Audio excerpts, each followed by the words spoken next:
Good morning and welcome to the 33rd meeting in 2024 of the Local Government Housing and Planning Committee. Willie Coffey, Megan Gallagher, Mark Griffin, Fulton McGregor and Emma Roddick are joining us online today.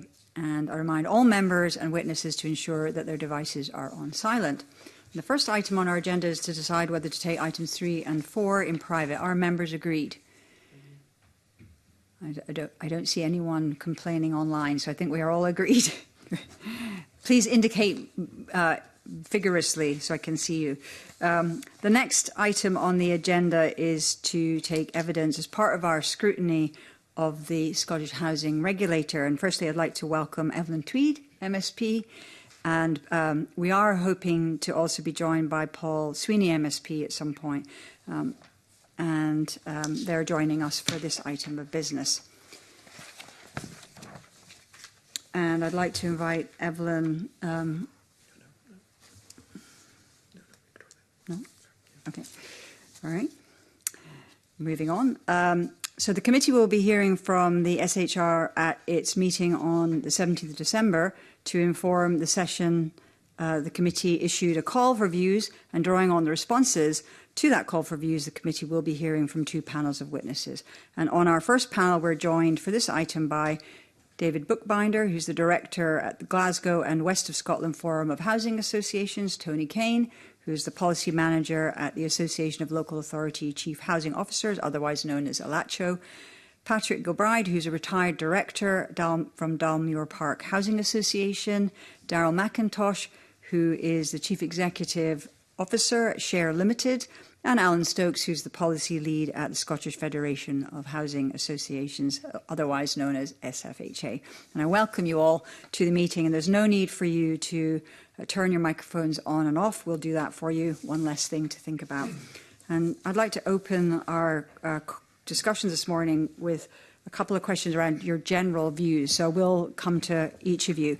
And my first question is around the kind of statutory remit of the SHR and whether it's performing effectively. So the SHR's statutory remit is to safeguard and promote the interest of current and future tenants, people who are or may become homeless, factored owners and gypsy travellers. So I'm going to start at this end and I'll just work across. So in general, Tony, could you give a comment on whether the SHR is performing its statutory remit effectively?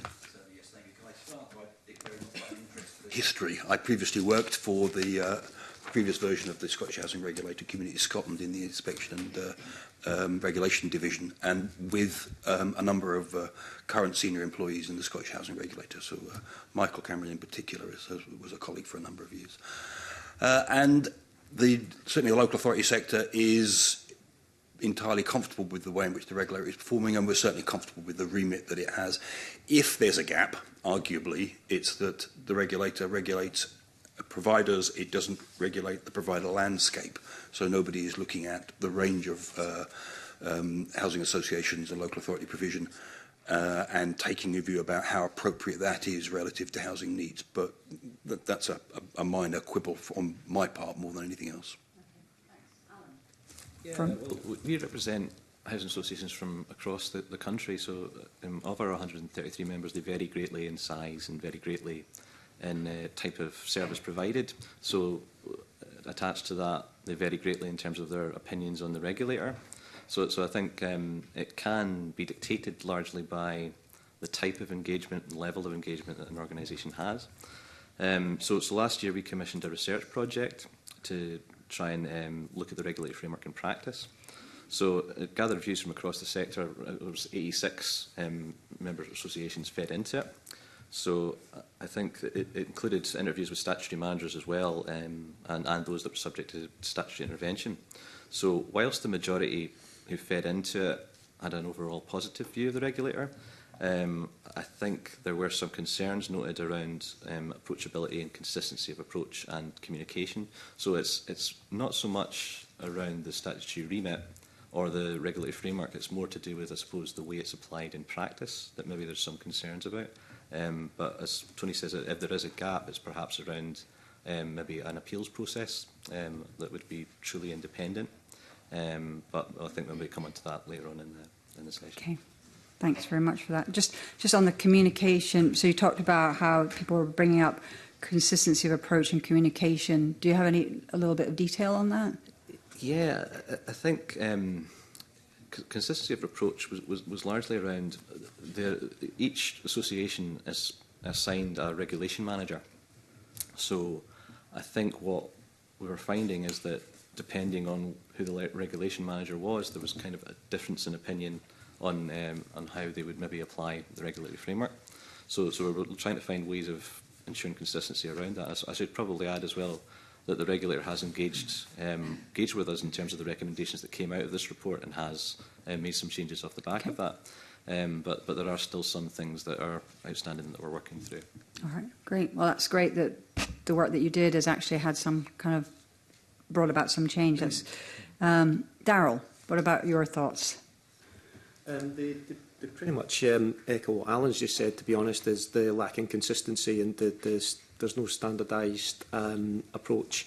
And certainly I think the differences from each organisation when they get a regulation manager, and it's whether the regulation manager actually understands the remit internally and what they're requesting from each housing association. I've got notes and notes here of examples from our members, from people that I've spoken to as well, and they're all varied and they're all quite baffling. Some of the approaches that they've received as well.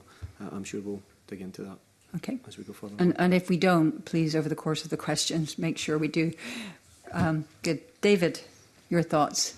I don't think we could argue with the fact that the statutory remit focuses on the end user of services, on tenants. I don't have a problem with that. I mean, by way of a couple of other just introductory comments, I'm bound to start by saying that robust regulation is really important. It brings credibility with tenants, lenders, politicians. We have a good relationship with the regulator, and more importantly, our members do too. It's very demanding. I mean, housing regulation is very demanding. It's desk-based mostly, and there are a relatively small number of regulated bodies, councils and housing associations, or council housing and homelessness functions, I should say, and housing associations. That might make it a more intensive regime than some other regulated bodies elsewhere get, where there are a far greater number. The committee will know that we've had a particular area of concern over a number of years now, which is the regulator's approach in relation to situations where an association gets into pretty serious trouble and there may be a question of whether it can survive or needs to consider being taken over by a larger association. We've long accepted there's no formal agenda within the regulator about that, but we've long thought that some of the regulator's actions or inactions in particular cases maybe suggests it's almost like something in the water, something in the culture around staff sometimes nudging towards or encouraging transfers and takeovers. And the recent example at Reedvale Housing Association in the last 2 or 3 years, I think, probably demonstrated that. But on that, we think there's a constructive way forward. We've already started discussions with the regulator on potentially a way of making their actions in those cases more transparent, and that relates to something in the strategic code of practice for all Scottish regulators. So we think there's a constructive way forward there. Okay, thanks very much. Patrick. Thank you. Yeah, I think that's come round nicely to me. I think it's interesting that previous speakers obviously have a relationship, an active relationship with the regulator, when I don't. I'm a retired director, so my situation's a little bit different. And I hope you'll be okay with me being maybe a little bit more candid. We had, David's alluded to the relationship that associations are having with the regulator. The word is intervention. If you come anywhere close to intervention, chances are you are going to have a problem with the regulator, and it's almost as if they'd previously made up their mind. I don't think we were alone in experiencing that. My association was the Elmure Park Housing Association. There was absolutely nothing wrong at DPHA, and I would stand by that. And if I had an hour, I'm sure I could convince you that there was nothing wrong at DPHA. But that's not the situation. If you read the reports on the association before I left, it would reflect something different. There's just a whole different approach and attitude. I don't think it's so much the remit. I think it's the approach and attitude of some regulation staff, and again, not all of them. I think the team or teams who deal with the intervention process very often have some form of hidden or pre-agenda, and they will be looking for specific outcomes, and I think that is very often the case when they do get involved. So we had a pretty bitter experience of regulation at that point, and I'm sure lots of other associations like us did too. Tends to be smaller ones. I think we weren't too small, not too large. We were medium-sized, about 800 units, turnover of 3 million per annum. But it was a really painful, tortuous process, and there was no way out for us, no matter what we did. Thank you very much for that. My next question is around the awareness and understanding of the Scottish Housing Regulator's remit. So I'd be interested again to hear, and maybe I'll just go down the line. Usually I try to change it up, but this is keep things easy. I'll just go down the line, starting with Tony. What is your views of tenants, homeless people, factored owners and gypsy travellers, and their awareness and understanding of the SHR's remit? And are there any improvements that could be made in this respect? Yeah, I asked this question specifically of our members, and they all came back pretty much and said the same thing, which is that those tenants that are engaged with their landlord, that are involved in working to improve the service, will be very aware of the regulator and its purpose. Most tenants are unfamiliar with it and have no awareness of what it does or how it works. And is there anything that you've picked up that we could do to improve that situation? I suppose the question is, does it need to be improved, and would you expect tenants to be aware of the work of the regulator if the work of the regulator is being effective and there are limited problems in the sector?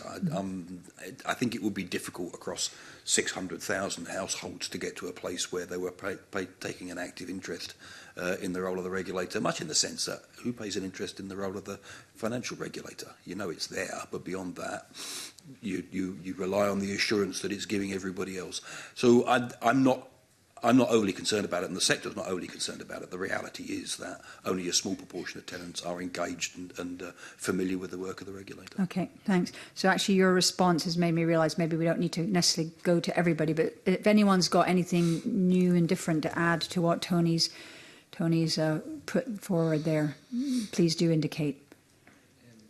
Alan. I think what Tony's saying is right, and I know where you're meeting with the tenant groups after this, and I think they might be in a better position supposed to comment on specifically on tenant awareness, but I'm aware there's some mechanisms that are there, specifically I suppose I can think of the landlords having to provide a charter report to their tenants once a year, so that will give some awareness of the regulator through that. So there are some things there, but I think I would suspect, much as Tony says, that the overall awareness of tenants is probably quite low. Okay, thanks very much. Anybody else? Patrick? Small point, but before coming here, I had a look through the regulator's latest annual report, and again, we would be encouraged, even as small landlords, RSLs, to produce something that was really engaging with the tenants in particular, or the residents. I couldn't believe the annual report. I don't know how you're supposed to monitor that. I felt it was really detailed and confusing. It was about 50 pages. I just think that doesn't help the situation. If you're trying to involve tenants or help, get them to understand what you do, I think you need to do more than that. Okay, thank you very much for that. We're now going to go to questions around the Scottish Housing Regulator functions and culture, and I'm going to bring in Willie Coffey with a number of questions, and he's joining us online. Yeah, thanks very much, convener, and good morning to the panel. Apologies, I'm not in the committee. I wonder if I could just ask the panel if they might share with us some examples of positive engagements that you know of that have taken place between social landlords and the regulator that have benefited tenants and other social partners and so on, just to try and balance up the discussion so far. So I'd be obliged if the panel might offer us some examples of positive engagements that they're aware of, please. Who wants to pick that? David. I think it's fair to say these happen all the time. Every housing association has their own particular contact as a regulation manager, and day-to-day things will happen. From time to time, something specific happens that requires the regulator to be notified. You'll through the actual notifiable event sort of mechanism, and in the great majority of cases, our members will say, something came up, it was a difficult situation, we informed the regulator, regulator understood where we were coming from, what we were doing about it, and was generally supportive. There'll be a minority of cases where maybe it was a slightly trickier situation, but let's not underestimate that day to day our members tell us that these kind of contacts are generally helpful and supportive. Okay, thanks. Tony.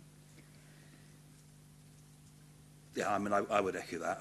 I asked that question too, and they all came back and said that their working relationship with regulation staff was positive, that they saw them as professional, polite, engaged, and working hard to understand the context in which the local authorities are working. And I would say I think the standout intervention that the regulator has made over the last 18 months, and it is a really important one, was the statement they made at the start of last year about an emerging systemic failure in homelessness services, and they followed that up by confirming that in their view they could now see systemic failure across a number of local authority areas in relation to the delivery of homelessness services. That was a really powerful statement, quite a brave statement I thought by the regulator, which set the context for starting to understand the difficulties in delivering homelessness services and the level of failure that was starting to emerge and is now pretty much endemic across half the local authority sector or half the homelessness sector. So I think overall the regulator's contribution has been extremely positive, and certainly from a local authority point of view we regard them as a very positive force in the conversations we have about service delivery. Thanks very much for that. Okay, Darryl and then Alan. So I'll be quick. I think it's fair to say that not every housing association has an issue with the regulator, and I think as Patrick's picked up, is when there is an issue or an intervention, it snowballs from maybe something that's minuscule to something that grows unnecessarily. As an organisation, we have a great relationship with the regulator. They will attend conferences and deliver speeches as well. So I think that it's a fair question that not everybody is having poor experience. Okay, Alan. Yeah, I think maybe as David had mentioned, regulation is an absolutely critical aspect of our sector. I think it gives tenants, it gives service users and lenders confidence in the sector. I think that is definitely crucial. And as I mentioned, they have engaged constructively with us on the recommendations in our research that we conducted last year. And just to give some examples of some of the changes that have occurred following then, that they're now producing an annual report on notifiable events that will give a bit more of a flavour on how they've approached it and give case study examples. I think that will be a really helpful report for the sector when it comes out. And they've also enhanced their landlord forums, which allow organisations to actually meet with them out of the context of your day-to-day regular engagement. So I think that's also a real positive. Okay. And just out of curiosity, what kinds of things get discussed in those forums? I think it varies, I suppose, depending on which one, because there's ones for the larger organisations, the systemic ones, there's ones for urban organisations, and there's ones for rural organisations. So the topics will vary depending on the specific. Right, but that's interesting to hear that they're actually going to focus on particular areas. Willie, I think back to you. Yeah, thanks very much, Sharon. Thanks for the answers to that. In terms of the regulatory framework itself, we've had a few submissions to the committee suggesting it's maybe a wee bit bureaucratic, it's maybe a wee bit slanted towards the self-assessment side, reporting your own report card in a sense, and so therefore it could be open to manipulation in that sense. Have you got any views on this that you would be able to share with us, please, panel? Who wants to start with that one? David. Yeah, I mean, regulations changed hugely in the last, 10 or 15 years, and you can go back further if you choose to the days when there were cyclical inspections every 3, 4, 5 years, whatever it was, and in some of the larger associations, the regulated staff team could spend a week within an association speaking to a lot of people. Staff and committee board in particular, and it is now. You're right. It is very desk based. There's a lot of returns, obviously on the charter, on financial stuff, and the onus is very much on landlords now. The annual assurance statements that go in each autumn are perhaps the most recent example of that. Pretty intensive, sort of evidence-based self-assessment, and my worry about that is not so much that it can be manipulated, because I think there's a lot of, both internally within regulated bodies, there's a lot of checks and balances around the data. You also could equally, find yourself on the end of a visit from the regulator, a validation sort of visit. So, I mean, I think I'd like to think that side of things is fairly secure and robust. It is just that it is harder now on the basis of paper returns or digital returns to, if you like, for the regulator to sniff out issues and problems. And if there were to be an issue within the culture of an organisation, that's not going to come through a financial return or even an annual sort of charter return. So it is, but we are where we are. We've moved so much now to that desk-based system that there isn't a clear path to going back to the more sort of physically engaging meeting between the parties that was once the main regulatory mechanism. We are where we are now, I suspect.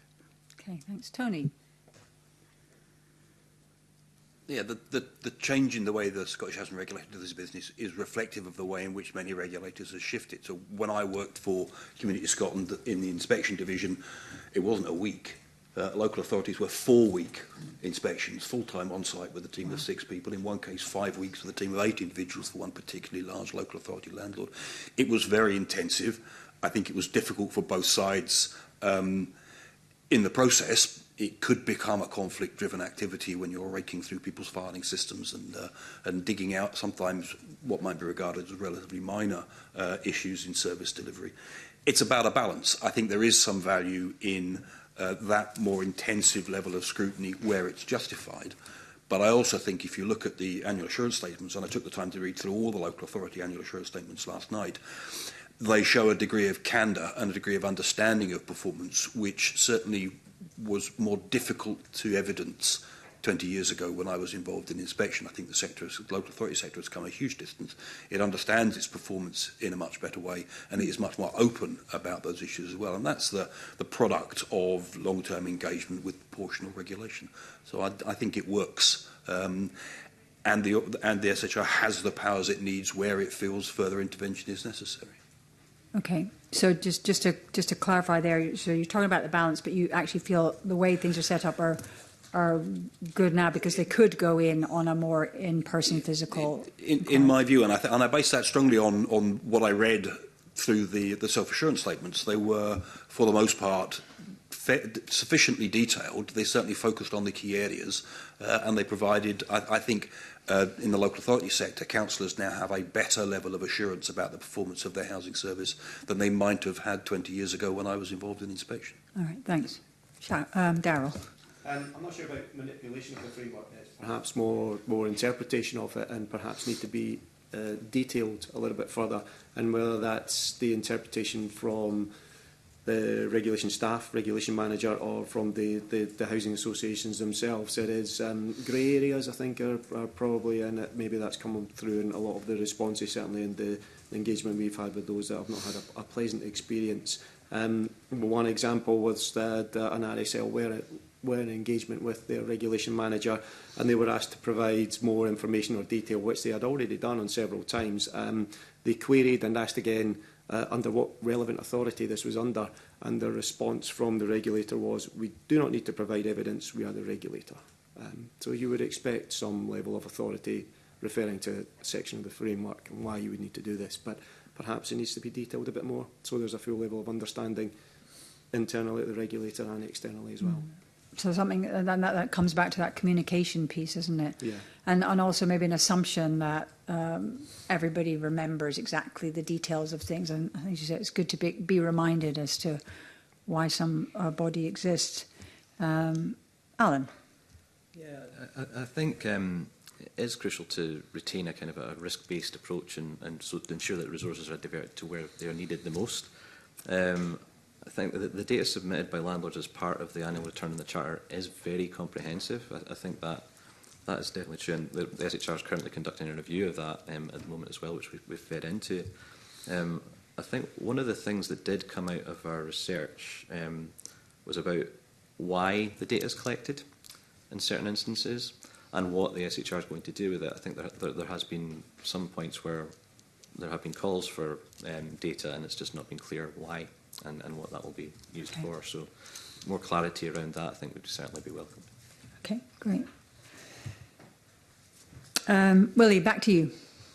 Thanks very much again, panel, for answering questions. My final question is about the regulator having statutory powers of intervention, as we know, and I think both David and Patrick kind of opened up a little bit of a line there. The convener opened her questioning, but I wonder if the panel could share with us some of their views on how these powers are being used. Are they being used adequately, properly, and so on and so forth, to review anything or change anything? So an opportunity for the panel to expand a little bit on the use of the statutory powers of intervention, please. Thank you. Okay, Alan. I think one thing that's important to note, the SHR has only ever used the statutory intervention powers on 12 occasions since its inception in 2012. So I think that demonstrates, for one, the sector is performing well overall. But of those 12, 6 are still independent and 6 were transferred to other organisations. So there's a huge cost involved in any statutory intervention, and that can include the appointment of expensive statutory managers, and it also has implications on the loan covenants of organisations as well. So that's why it's really crucial that statutory intervention is got to be avoided. It's very much the last resort. So in recent years, I think the SHR has worked to avoid statutory intervention in cases where prolonged engagement has been the case with organisations. And it can mean using more informal routes, such as maybe recommending internal governance reviews or recommending that an organisation co-opt members onto its board. So I think, yeah, it's very much, it needs to be the last resort, and these kind of methods are what the regulator's been, I think, using in recent times. Okay, thanks. Anybody else? Patrick? Yeah, huge issue, intervention, and I think we're right to, as a priority, look at costs, which I think are often hidden or ignored, or certainly not transparent. Again, I apologise for going back to my personal experience, but I know this is a fairly common cost. Our exercise and intervention cost the organisation, cost the tenants £500,000, which is astonishing. My particular personal view would be that the organisation gained absolutely nothing, and even if it did gain anything, it would be absolutely minimal or marginal. We also know through some inquiries to the regulator chair that one consultant cost £142,000, and that was for part-time temporary work over a short period. I think the question is surrounding value for money. Is that ever going to be value for money? Well, it could be, if you're uncovering fraud or, criminal activity or something. Yes, it could be value for money. Was it in our case, and is it in most cases? No, it's not. It's not anything like value for money. and our tenants will still be paying for that, and for a long time yet too. I think intervention means it's incredibly misleading. Intervention really still means control by the regulator. It's almost direct control through the use of statutory appointees or co-options. I could give you lots of examples again, but I appreciate we don't have time. But these definitely hindered the process of coming up with a fair result. I think there's, again, back to the point, there's always a hidden agenda, and quite often in particular, co-opted or statutory appointees in the committee. We know they report back to the regulator, and that's probably okay, but a lot of the time they are actually directing the work of the organisation, which is not okay. It's almost like a takeover for that period of time. We had particular problems, and I know a lot of other associations do as well, over whistleblowing. If you have a whistleblowing issue, and if the whistleblowing issue is involving the senior officer of the organisation, and I appreciate this, has a much greater effect on smaller housing associations. But as a senior officer, you're not allowed to engage with the regulator at all if the issue, the complaint, whatever is against you. You can probably imagine what that's like. In our case, we didn't have a deputy director.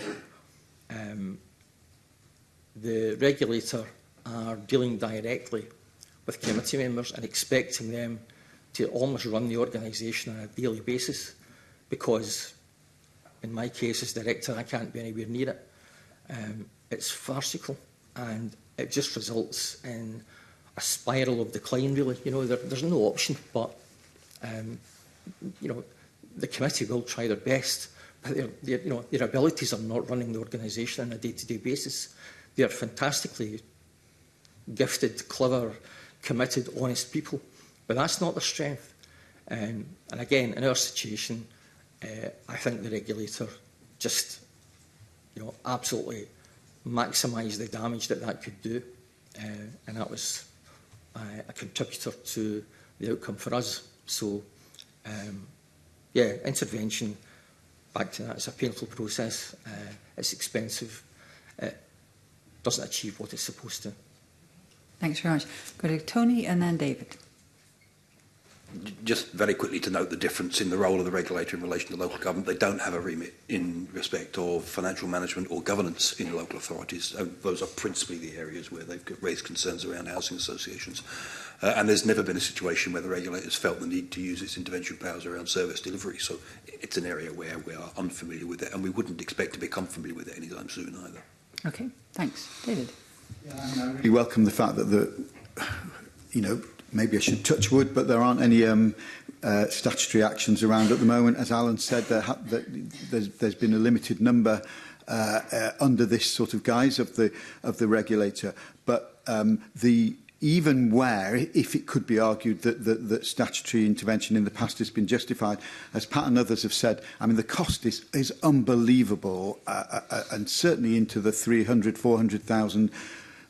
Pat suggested $500,000 in his case. And for those that are not clear, the regulator appoints, amongst others, a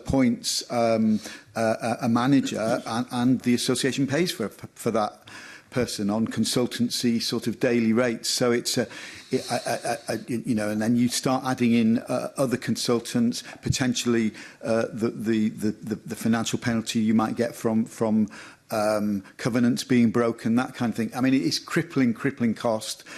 I think things have moved on in a couple of ways, really welcome ways. I mean, the regulators' intervention powers were slightly reduced or amended some years ago as a result of the issue where the UK's ONS was going to be, did reclassify housing associations as public bodies, and it was decided that in order to get that back to associations and their debt being deemed to be private and not on the government's books, which would have been certainly crippling for the Scottish government. some of the powers, intervention powers of the regulator were changed. I think that's had some impact. But I think the other thing is a bit more subtle. The regulator now is more likely to suggest to a body that it's got concerns about that it looks around in maybe some more broader ways of support, of ways of getting support. And one of those ways is that it may approach its membership body, which could be the forum, it could be the SFHA, it could be both in a lot of cases, to see if support, informal support in terms of maybe bolstering the committee or board. Both we and SFHA now have a panel of volunteers from around the movement who would be willing to support an association that is in some trouble. And we really welcome the fact that the regulator sort of can set that ball rolling with an association and try and just part of an approach to avoid getting anywhere near statutory action. So I think, I'm not saying they'll never happen again. That would be silly. But I do think there's a slightly sort of earlier sort of intervention approach where possible. Okay. Thanks very much. Willie, are you done? Yeah, thanks very much, convener. I need to come back to was it Patrick that was speaking there?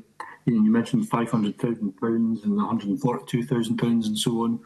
I mean, are these costs not capped in any way? I mean, is it just the sky's the limit in terms of costs that can be racked up? And who's doing any value for money assessment on that? And what was the outcome to the whole thing?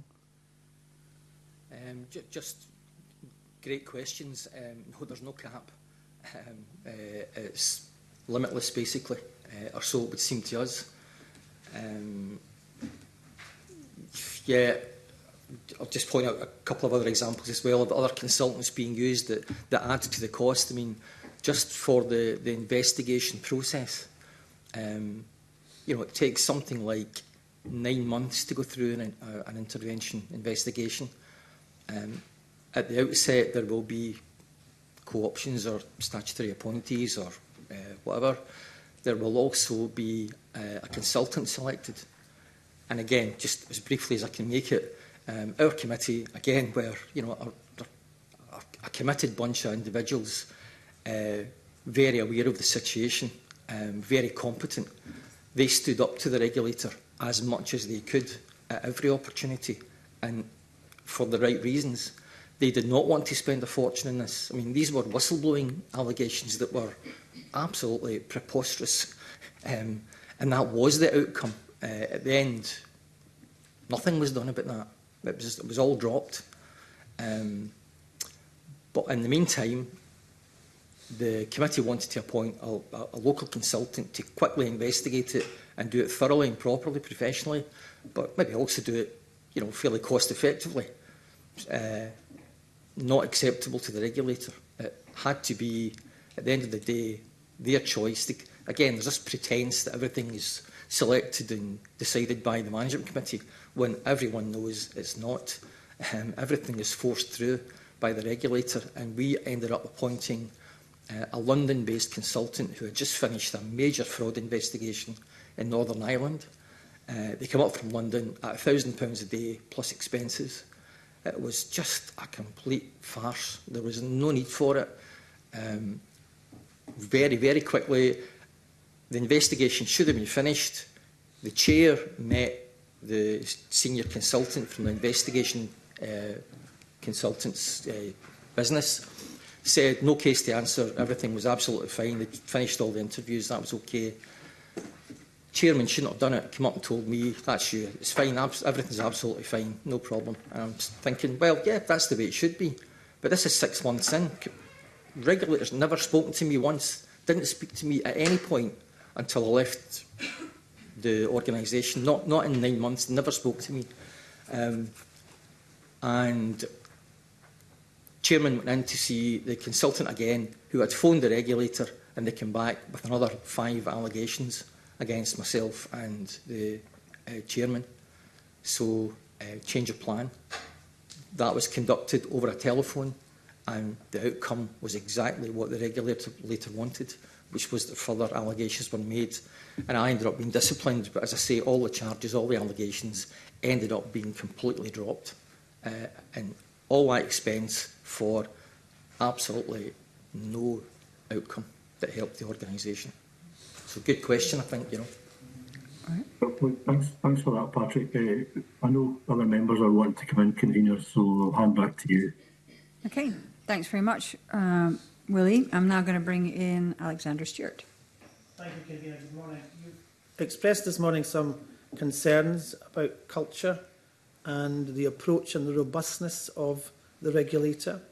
Now, as a committee, we have heard and received suggestions that bullying and intimidatory behaviour of the regulator would occur on occasions, especially when it was involved with the intervention process.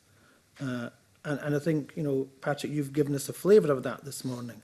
And the regulator has come back saying that, you know, they have a robust attitude towards all of that, and they don't have any intimidation, and it's not tolerated. But the feeling I'm getting from some of you this morning is that that maybe is not quite the case, and that some of you may have experienced some of this behaviour and some of this culture. So can I ask you, do you agree that that kind of culture does exist? And if it does, how can it be improved?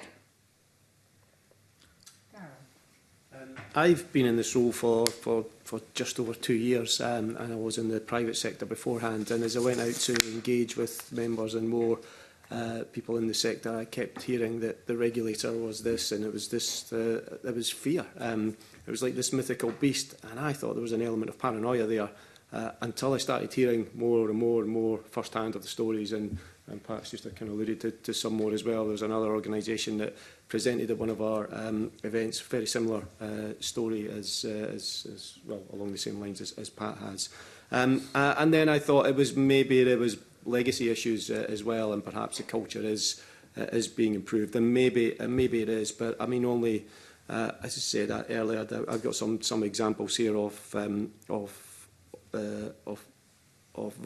the difference between regulation managers and how they're approaching some housing associations. And only at David's conference on Friday, we heard one example where a regulation manager has got involved in the recruitment of a CEO and asking if the person is up for the role. They shouldn't be involved in that. There's no remit there in the framework there as well. And it's just the fear, and it's this constant fear. I know from the 40-odd applications that went in, one is not in the name of that organisation because of fear of retribution as well. Pat's alluded to again, the committee members that are volunteers. Everybody on the committee in Scotland is volunteer. They're giving up their time.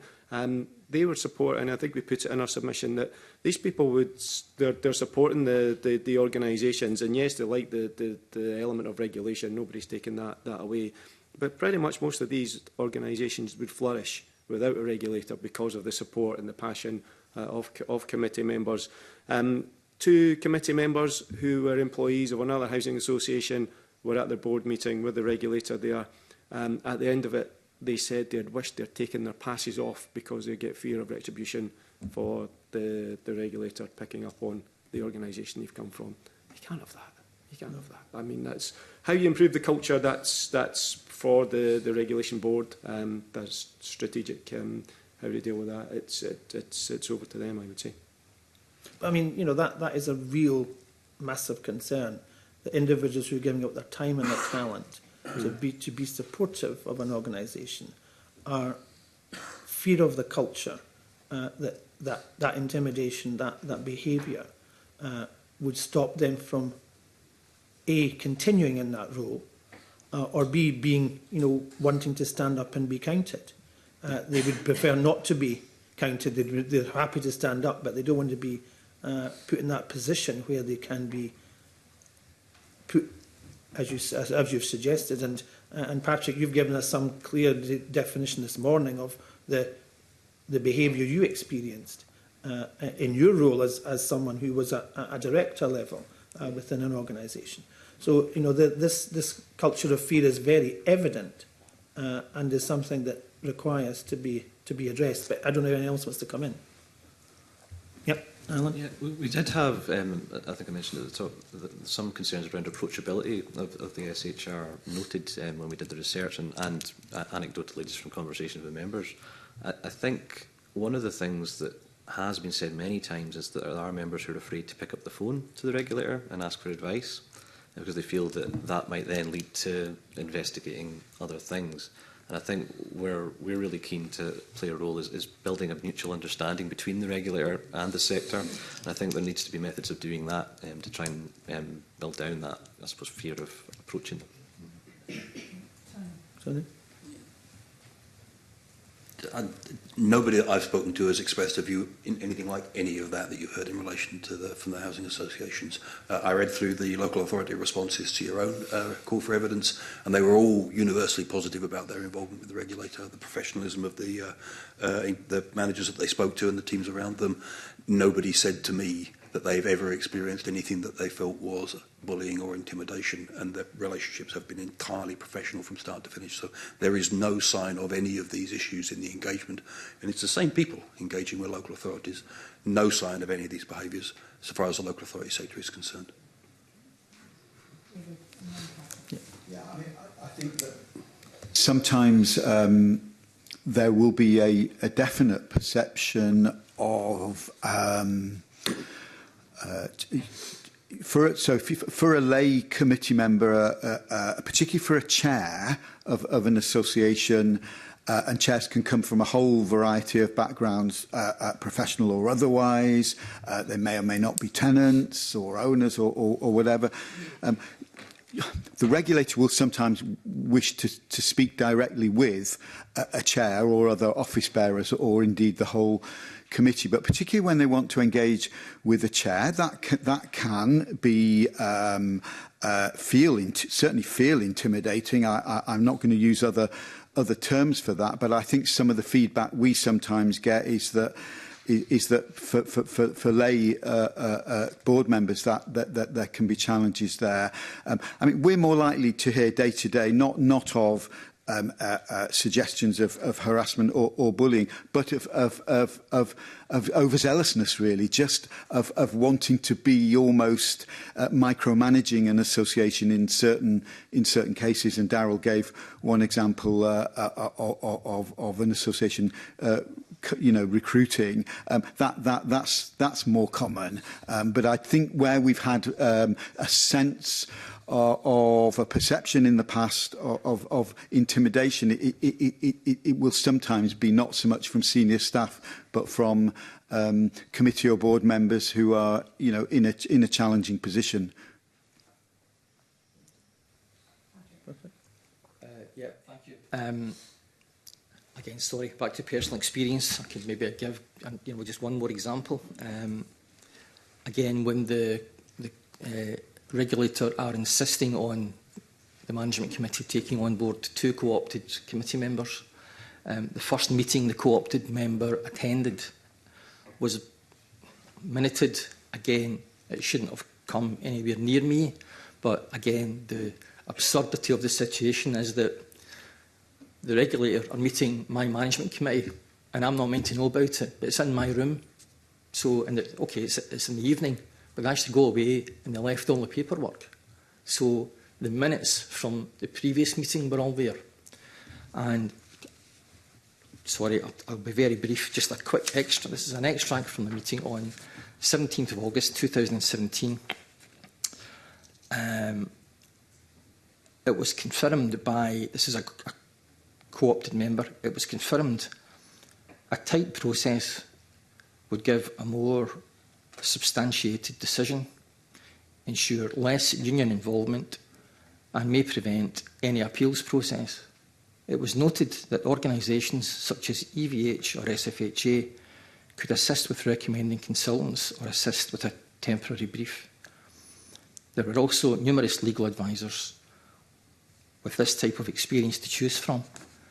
This is preparing to discipline me before the investigation has even started. They've not even selected a consultant. And the co-opted member from the regulator is offering this advice to the management committee. So again, the committee want to reject that, and they did try. Believe me, they tried. But at the end of the day, this is exactly what happened. It took another 4 months, but it happened. It's bullying the committee. And I suppose you could even argue it's bullying me. You know, I'm reading that. Okay, fair enough. I'm not supposed to see it, but you know, can you imagine how it feels when you read that and you're thinking, hold on a wee second, this is supposed to be a fair, transparent process. It's not, is it? It's not. Okay. Now, my second question would be about we've also heard evidence that there's a reduction in the number of community-based housing associations in Scotland. And that suggestion has been that the regulator has been instrumental in some of that. Now, the regulator once again indicates that's not the case. But what is your view on that matter?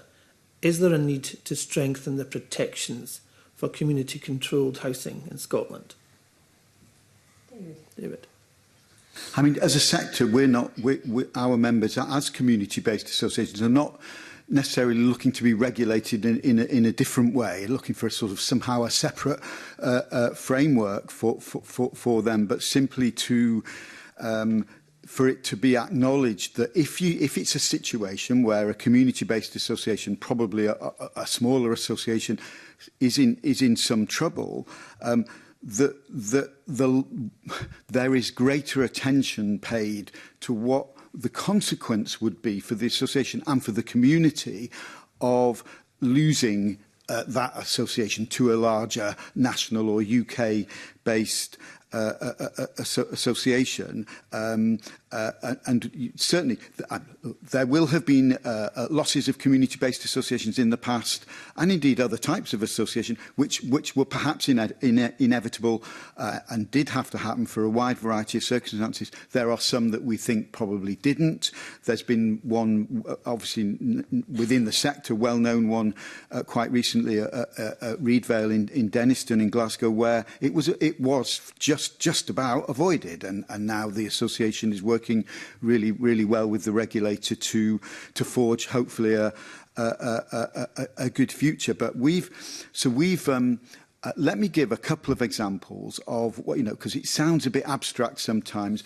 In the case of Reedvale, when two years ago Reedvale was considering a transfer, there were 2 or 3 things that happened that would make anyone think that the regulator was maybe happy for things to be sort of nudged in the direction of transfer. The recommendation of co-optees, as has been alluded to elsewhere this morning, I mean, you know, recommending co-optees for a board can be a helpful thing for the regulator to do. In Reedvale's case, there was a very strong perception that all the co-optees that came from those recommendations had a particular axe to grind or a particular agenda of pushing, you know, transfer to larger associations, and they were very influential in the committee's sort of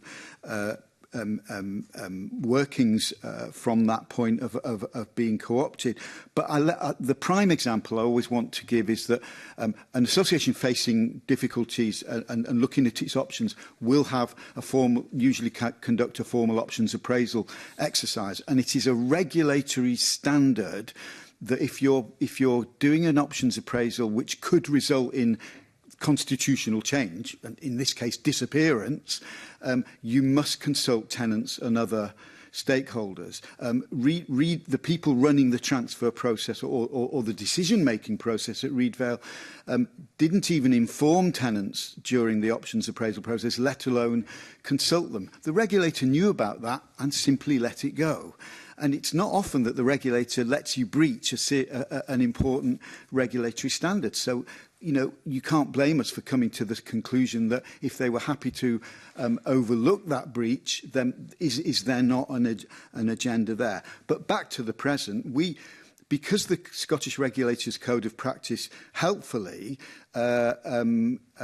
directs all regulators to take relevant community interests into account, we now are working with the regulator have had an initial conversation and want to work with them further to develop some guidance on what does that mean? What should that mean for the regulator? And we'd be looking at areas like loss of the assets from the community, loss of decision-making from the community, and potential loss of that kind of wider community regeneration role, which may be lost if a large UK body takes over a small local association. And I think we've gotten in there to improve the way in which that sense of what might be lost is taken into account by the regulator in its overseeing of potential transfer activity. Okay. Alan? Yeah, and I think to start with, it's crucial that any kind of stock transfer or any kind of transfer of stock to any organisation is the absolute last resort, and the SHR should always be mindful of that when engaging with any landlord. It's important to note, I suppose, the diverse nature of the sector. So there's the housing associations vary greatly in terms of size, geographic location, types of services offered. So it's definitely not one size fits all. But many years ago, when the SHR was known as the Housing Corporation in a previous guise, it had the statutory objective to promote and support housing associations. So something along those lines, certainly SFHE would be supportive of reinstating. Pat? Very briefly, numbers. It's interesting, and again, I think it's a great question. Sometimes quite hard to get the stats. I'm sure my colleagues here will be well aware of them, but none of them appear on the regulation website anymore, and they used to. The start of the annual report used to include how many associations they would be looking after. It was 183 in 2012, and it's 158 today. That's a substantial drop. So something's going on. Thank you, Convener. Thank you very much. David, I'm going to come with a question to you, but I think you already started to address it, but we were interested around getting a bit more detail on this points that you made around in your submission around work to review the SHR's approach to taking account of community interests in light of the requirements in Regulators' Code of Conduct and the Scottish Government's national outcomes. And so you started to mention things like the loss of assets, the loss of decision-making, the loss of community input into regeneration, that kind of thing. Was that the kinds of things that you were thinking about in terms of community interest? And also be interested to hear more around that, what you're proposing, what might the benefits of this approach be, and what discussions, and you have said that you've started to have these discussions with the SHR. Yes, and I'd maybe add, it's a sense of what, if localness, if I can use that word, goes, what goes with it. And I've talked about some of those sort of wider community issues and the way in which a community-based association would know its community, understand it, and therefore have a sense of its wider needs. It's the sort of thing, and I know it can sound a little bit wishy-washy sometimes, but COVID was a great example of where, if you're a small local association and COVID hit, and there was, Scottish Government money available very, very quickly, impressively quickly, to get out to communities, then it was community-based associations that really came to the fore on that, because they knew their area, they knew their own local voluntary organisations that they could pass some of the emergency funding to help people with food, fuel, isolation, etc. That was a great example of the benefit. If you're a national association with housing in 25 areas and a crisis hits, like the pandemic, it's not as easy, it's not as obvious what your priority is and where, but it's easy, much easier for a sort of community anchor body that is the local association. But let me bring it back to basic housing management as well. If you lose localness, you can lose the way in which the regulators' excellent charter data enables us to demonstrate each year, perhaps not surprisingly, that local community-based associations do repairs, for instance, a lot quicker. And it was interesting that in the case of the potential takeover at Reed Vale, there was, in all the literature that came out from Reed Vale sort of promoting the transfer and also, obviously, also from the preferred bidder that was appointed, that would have been the body taking over the stock, the very basic comparison of things like repairs times, on the one hand, what did Reed Vale do, and what did what was the preferred bidder's performance? I mean, on emergency repairs, for instance, at the time, Reed Vale's average was 3 hours. The preferred bidder's average was 17 hours to do an emergency repair.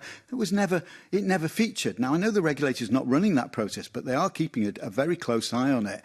And you'd think if the regulator's remit relates to promoting the interests of tenants, that somebody at the regulator would have said, you know, that information really needs to be put out there.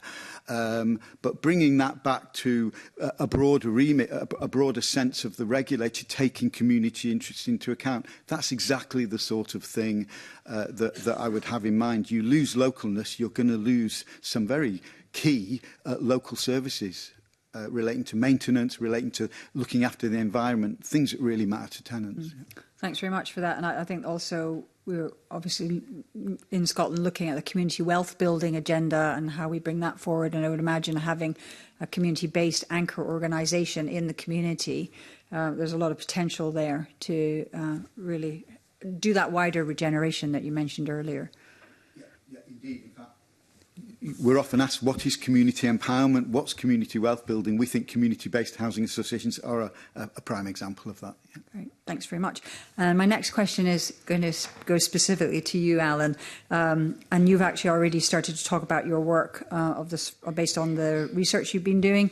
So you supplied us with recommendations relating to the SHR's review of the regulatory framework and progress on these recommendations. I'd be interested to hear from you what you think are the most important recommendations and the extent to which these have or will be taken forward.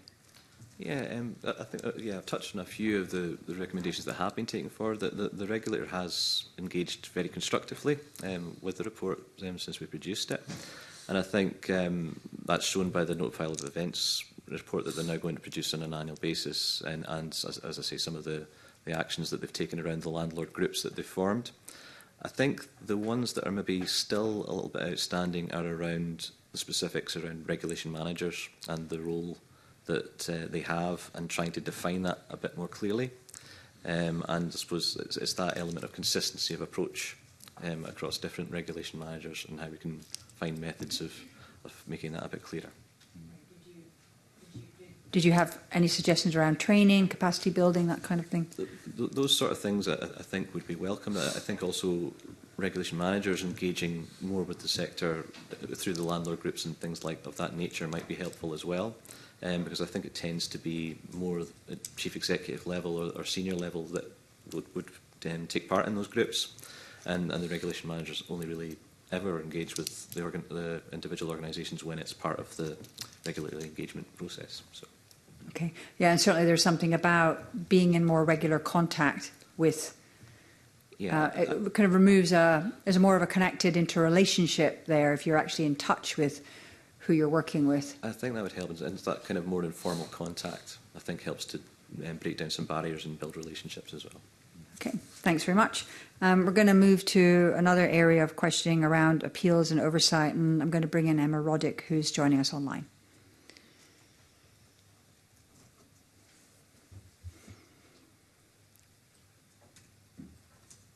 Oh, we can't hear you. Oh, well, I think so. Try again. Hello? Yep, works. Okay, thanks, convener. My question's to Alan. Some evidence the committee has suggested that there was a lack of an effective appeals process regarding regulatory decisions. Your submission recommends an independent appeals mechanism. Can you say more about how the current process works and how it could be made more independent? Yes, certainly. So at the moment, any appeal that goes to the regulatory decision, it's considered by a panel of 3. So that panel is made up of 2 members of the SHR board and 1 independent member who who comes from the Scottish Charity Appeal Panel, but that independent member only has an advisory role, so has no role in actually the decision that's made. So it's not truly independent, and certainly we would be keen to see something more akin to the approach that's taken by Oscar, who have a truly independent appeals process where it is considered just by a panel who have no connection to Oscar. Okay. I'll just be brief, and as my background was from the private sector, and certainly I think the introduction of the first-tier tribunal, housing and property chamber for landlords, tenants, letting agents is a great mechanism for. It's free. Okay, the forms can be a little bit fiddly, but it gives everybody the opportunity. And it's again, it's a couple of legal members and a lay member as well on there. So I think that's a good avenue to look at. She went to see a first-tier tribunal session last week. Very illuminating. Anybody else want to come in on this? David. I think it's hard to argue against the notion of an independent appeals process. I think that you'll also find that's an expectation of the Scottish Regulators Code of Practice. A couple of comments just in practical terms. We support there being an independent mechanism, but it's true to say that if, as an associate, certainly as a housing association, if you get to the point at that, all through and then to the end of that process of dispute, if you like, you've probably got some very, very entrenched sort of issues potentially on both sides there, and probably a pretty awful relationship. And you would hope in the vast majority of cases that you never got anywhere near an independent appeals mechanism, simply because it would have shown such a lack of any ability to sort of find other ways of dealing with the issue. And there is also an issue of timing. Occasionally, and I mean really occasionally, if any regulator may have to act very, very quickly in the most dire of circumstances, and I'm not talking about some of the things, for instance, that Pat may have been describing of his experience. I am talking about insolvency or other desperate situations where a regulator may simply have to act and the appeal may have to follow. I think that's just an inevitability, but that would be the case for any regulator. Yeah. Okay. I suppose, Patrick, could I just finish by checking if there's anything else you want to say and expanding on concerns about having accusations against the regulator investigated, and specifically how the situation could be improved? Yeah, I mean, I think this is probably the first stage. I mean, I've been here before. It comes up every now and again, and you're probably aware of that. I think it came up, was it maybe 2014, when the SFHA and the Glasgow and West of Scotland Forum, I think, made a joint submission to that. I myself made a submission in 2019. So I think the equivalent committee has always been well-intentioned. It's just not, for different reasons, it's just not been able to find its way through and robustly challenge the regulator. It looks like this committee is, is treating the remit a bit differently. I'm sure we can add to that as well. It arguably shouldn't just be this particular committee that deals with the regulator, but clearly more regulation of the regulator is required. That's what it certainly sounds like. And this seems like a great attempt to do that. I think it's a really brave move, asking for the call for views. I think that was a fantastic idea. Slight danger is that, for all the reasons we've mentioned before, I think a lot of people are still going to be put off contributing to that. I think in particular some of the people who still work in the movement are going to be just a bit wary about doing that. But again, I think it's to your credit that I know there have been confidential and anonymous submissions, and that you've treated them separately, which I think makes sense. I would really like if those particular views could also be incorporated into the outcome of this process, because I think potentially they may well have quite a lot to say, just given their nature, that that they have seen fit to keep them confidential and anonymous. So I really hope that this moves forward. For me, again, I'm maybe a little bit different to the others who have to work with the regulator, which is where I started off. I hope that we will move on to an even more robust investigation. I think it needs a wider public inquiry. I think, given the submissions you've received, even so far, I think, the sector is very varied, as we've said before, and it looks like there's not the same issue for local authorities as large associations, as small associations. It's a very varied sector and it's very different. But I think the small associations are in greatest need of support and additional regulation of the Scottish Housing Regulator. Okay. Thanks very much for that, Patrick. And certainly we will be drawing on the anonymous and confidential submissions as we consider our views at the end of this process.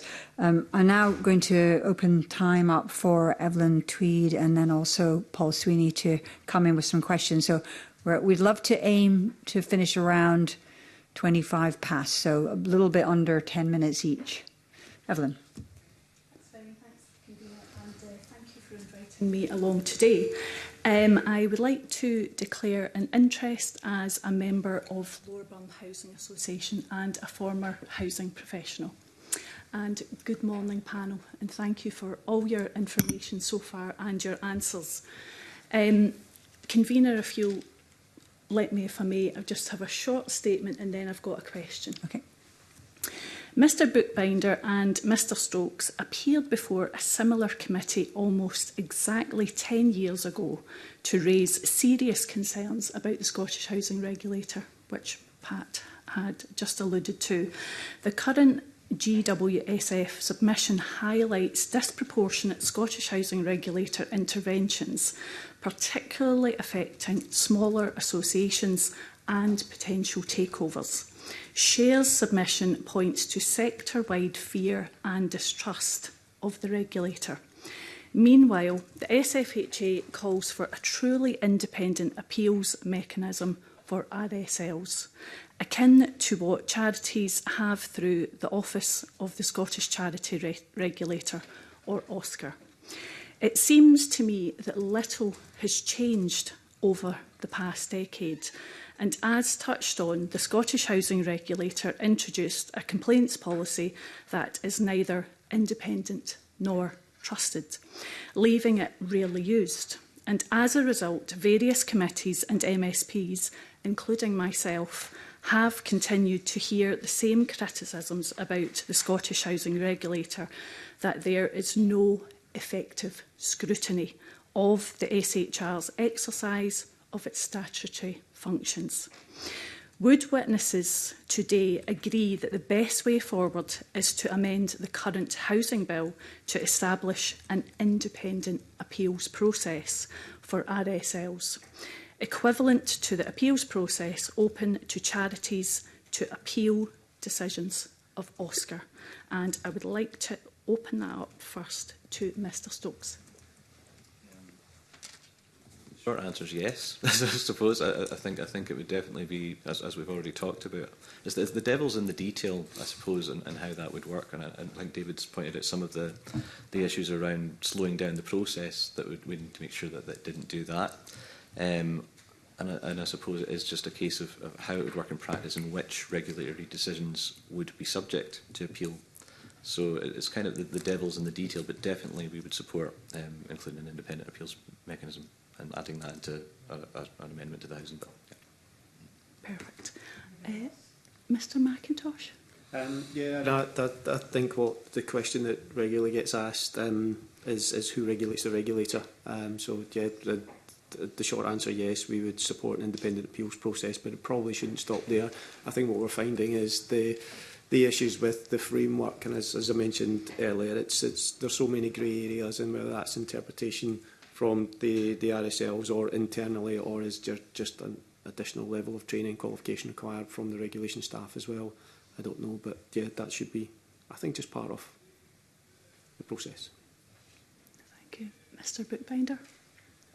Yeah, we haven't changed our position in relation to it is just the right thing to have an independent appeals mechanism for this and any other regulator, and you're right in that sense. That hasn't changed for the last 10 years. Call me naive if you will, but I hope on the broader issue of the regulator's approach to smaller and often community-based associations, I have a sense that perhaps we're getting to a position where, and again, as I say, don't let me sound naive, but there is a sense of some lessons having been learned from the last 2 or 3 years, and I think we may be making some headway there to get something transparent down around how the regulator looks at potential takeovers of local associations. But certainly on the appeals mechanism, whilst again I would say you would very much hope that things can be resolved in all sorts of other ways, it's an important principle to have an independent mechanism. Thanks, Mr. Bookbinder. And yeah, absolutely. Yeah, I can only agree. I think that makes sense. We've been to the regulator incredibly defensive. The current system is just unworkable. So that would sound like a great move forward. Pat, can I go back to the earlier question where you had read out the bit from the minute of the meeting? Did you say, when you were reading out what that minute said, that this was before the process had actually started? Yeah. So already the conclusion was being discussed. Yeah. But within those words, it said that they were already trying to avoid any future appeal. Yeah. Yeah, that's precisely it. That was in August of 17, everyone. And I think at the next meeting, they started to work on the selection of the investigation consultant. So they hadn't even started the investigation. At that point, they didn't even know what they were investigating. We only knew that it was something to do with a whistleblowing complaint. I happen to know what it was, but again, I probably shouldn't have. But the committee would have been a bit mystified by that as well, because the regulator wouldn't tell them. They just said, we want you to set up an investigation panel. These co-opted members are going to be involved in it. And then we want you to meet and select a consultant. So it was in that order. You're quite right. That was decided, or that was the information given before the process had even started. I'm just concerned about time, and Tony indicated he wanted to come in, and I do want to make sure that Paul has time to speak, and we did already hear what Patrick has just said again, so if we can move on. That's fine. Yeah, thanks Kabir. very much. Tony. Just very briefly, on the principle of an independent appeals process, I think there could be no objection, but I would stress that the local authority and my colleagues have been very clear that they have never had any of the issues that are being described in relation to the behaviour of people working in the Scottish Housing Regulator at any point over the last, well, it's 12 years since it was put in place. It just isn't a factor in our engagement, and the view has universally been that they are professional, well-trained, competent individuals who are focusing on the issues at hand. So these things are completely alien to our experience of working with the regulator. Okay, thanks for that. I mean, so there's something in there that maybe needs to be taken forward and had a look at why is there a different experience in one place than another, which we unfortunately at the moment don't have time to get into, but I think we'll make a note on that. Okay, I'm going to bring in Paul Sweeney. Thank you very much, Convener, and thank you to the panel so far for their very helpful contributions. I just want to turn to the particular concerns that have been raised around community-based housing associations subject to statutory intervention, and concerns that have been raised about the rigour of that process in terms of the appointment of a statutory manager, and then usually an options appraisal which is carried out, which then tends to arrive at a conclusion that a transfer of engagements to another housing association should take place. And then subsequently, or even before that process, or the options appraisal is carried out, the appointment of a so-called transfer specialist. Does the relationship between statutory managers and transfer specialists raise causes for concern, particularly when often they can all be on the statutory manager's list and there is no clear declaration of interests required, which may perhaps suggests there is an inherent bias in favour of transfers of housing associations that are community-based? Okay, who would like to start with that one? David, thank you. It's quite a complex picture because if you take, for instance, the recent example of Reedvale, it wasn't actually under statutory measures, but there were players, if you like, who would have been acting as statutory managers elsewhere in other cases. You've then got, I mean, in Reedvale's case, for instance, they had interim director. That interim director, obviously working closely with the committee, as Mr Sweeney says, brought in a transfer advisor. That transfer advisor, is also somebody who you'll see now on the regulators list of statutory managers that could be brought in if any statutory actions were instigated. And some of these people, yes, they've worked together before in other associations that have been closed down. In one or two cases, that has been avoided. But I think, in all these relationships, that there is a real need for probity and transparency, whether there's a statutory action or not, because there are there are people that have worked together almost tag team style in other associations, and you have to be very, very careful about how those relationships might materialise in terms of appearing in different roles in troubled associations. And I hope we've got to a point where we've learned some lessons. I hope the regulator has learned some lessons from how that's played out in a few recent cases, and everyone will be more careful in the future. Okay, thank you. I don't know if any other members of the panel wish to comment on my question there, or we can move on to my final question, if that's possible. Please do. Okay, just also want to talk about the nature of the sort of bidding process for a preferred transfer partner. It's clear that larger RSLs are inherently better resourced and are able to devote greater time to providing a highly, perhaps superficially attractive offer. We saw, for example, in the case of Reedvale, the offer of a rent freeze, the takeover of a local community centre, offering very intensive engagement prior to any formal ballot process being undertaken.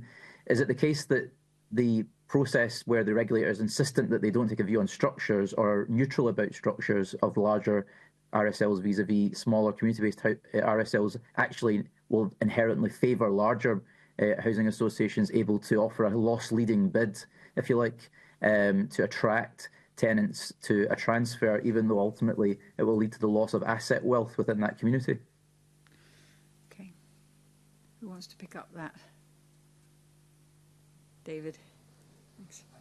I agree. I think there's an inevitability that in the majority of cases where it's in a sense a forced transfer, it's well, the statistics show that it's more likely to be a larger national or UK association. I should say there are some cases of completely voluntary and very, very local mergers of two small associations, which are nothing, in a sense, are not, don't come out of engagement with the regulator. So I think that's important to say that. But in terms of the more forced transfers, that's an inevitability. And I think one of the things it throws up is that in that period, which could be a year or more, where you've got the preferred bidder who will be the subject of the ballot of tenants and then a ballot of shareholding members. I mean, the regulator's been very open and said, we're right, there is no guidance on what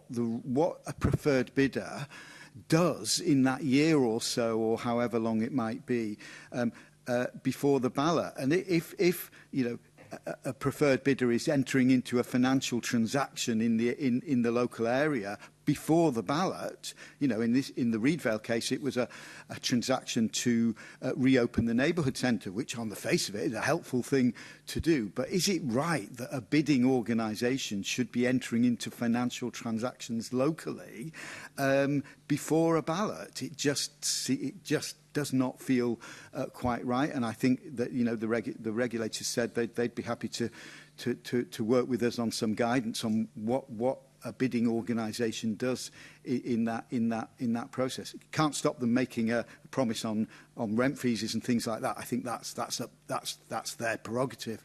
But financial transactions it just doesn't feel right. Yeah. Good. Anyone else? Anything to add there? Okay. Oh, Tony. Forgive the observation, but it's a dog-eat-dog world in the private sector. Here this morning, I think. Great. Well, thank you so much. That's been, and Paul and Evelyn, thanks so much for joining us this morning with your questions. But to the panel, thank you. It's actually been really interesting, illuminating, and really appreciate you coming in and giving your views this morning. And with that, I'm going to briefly suspend to allow for a changeover of witnesses.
And we're joined on our second panel this morning by Lindsay Anderson, who's the chair at Link's Tenant Scrutiny Panel, James Calder, who's the National Policy and Engagement Officer at MECOP, Shona Gorman, who is the Vice Chair at Tenants Together Scotland, and Robin Kane, who's the Secretary at Edinburgh Tenants Federation.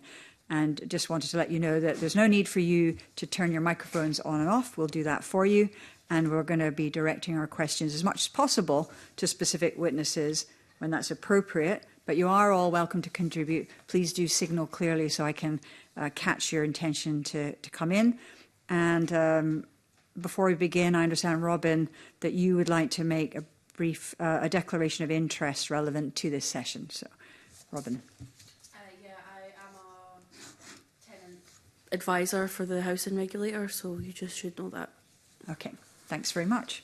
And I'm going to begin with a general question, and this is around the SHR, the Scottish Housing Regulator, and how well it's performing in its statutory remit. So the remit, just to remind us all, is to safeguard and promote the interest of current and future tenants, people who are or may become homeless, factored owners and gypsy travellers. So this is a question that I'm going to ask to put to all of you, and that is, do you have a sense of whether they are performing that statutory remit effectively? And I'll start with James.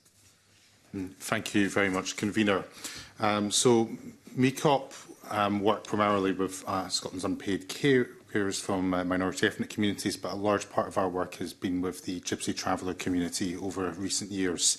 And I think it's evident from the gypsy traveller community that issues with accommodation has been one of the main issues that the community have been expressing concerns about.